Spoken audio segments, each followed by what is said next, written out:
but I know how it works. I know that Mm-hmm. every time you use Chat GPT, you're training Chat GPT. What is a human decision?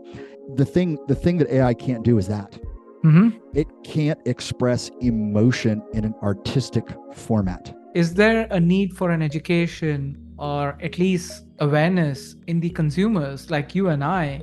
There's so many people just putting things out there naively without even realizing what they are doing, getting themselves. But let's say my children, our families, our friends are just letting it out there, right? We are all there. We think that our information is private, but it's not. It's all out there.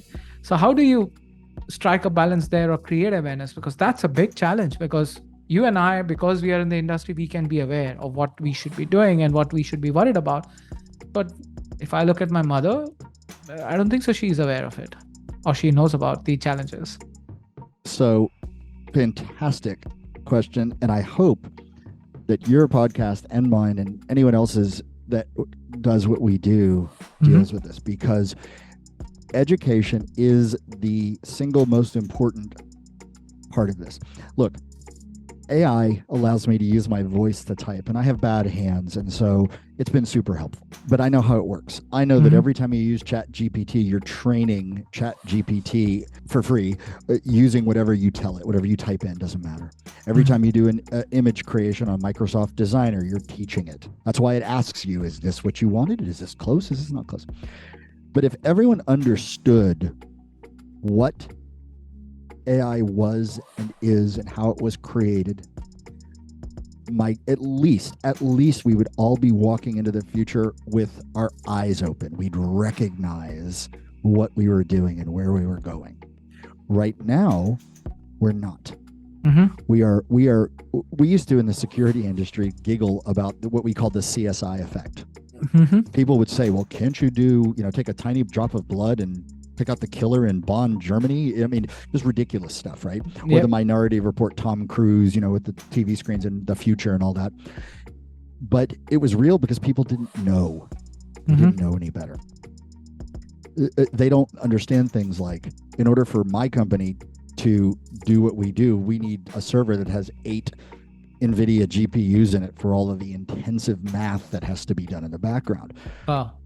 We have to educate people. When I was in high school, which was, when dinosaurs roamed the earth, we had home economics. Well, maybe we need Mm-hmm. a computer course that is kind of like, how computers work, something really basic that just explains to people, this is what you see as magic Mm-hmm. really is this. Yep. And I hope that most people are quick enough, lazy is a different discussion, to understand if you start laying it out for them. Oh, so this is how it works. And then they can have the light bulb go off on, oh crap, that may not be great. Yep. It's got to be education. And just pivoting a little bit, because you've been in this industry for 2 decades now, you've seen video surveillance transform being human driven to now machine driven. These issues which we are talking about, people being mistagged or incorrectly managed in the way their surveillance is being reported, video surveillance has been there, but the only difference is the scale it has reached and the misinformation or the biasness. Because when people were manually doing surveillance, like people actually watching reams of videos or watching live, there was a little bit human judgment, which was wrong also. It's not always 100%, but there was a maker checker, and there was less of false positives, I would use that word. But today the number of false positives are also very high. So do you think, is technology just that video surveillance, which was a good thing, has now converted into being a bad thing in many ways? No, I don't think it is necessarily yet converted into a bad thing, because it's a tool, Mm-hmm. just like firearms and knives and fire and whatever are tools. So what is a decision? What is a human decision, if not a collection of experiences that gives us an idea of the answer? Mm-hmm. So it is paralyzingly hot in New Delhi in the summer, right? Yes, it is. If a person walked into a crowded marketplace wearing a giant black duster and with a big backpack on, right? Yeah. Best of luck with that. You might think that there's something weird because it stands out as abnormal. Yeah. Right. We as humans, we look for the things that stand out. What doesn't belong. That's how I've taught my kids for situational awareness. What doesn't belong here? Yeah. Right. Now, again, education. How does an AI make a decision? AI does the same thing that NTP, Network Time Protocol, did. It is in NTP, it's called a confidence level. AI might call it the same thing. No AI is telling you with certainty something is. It's telling you as a percentage. You may not see it. Yeah. But how does Chat GPT work? It's predictive because based on everything it knows, if you say see spot, Chat GPT is going to guess the next word is run because 87.42% of the time, that's the next word. If you put jump, it will add that in.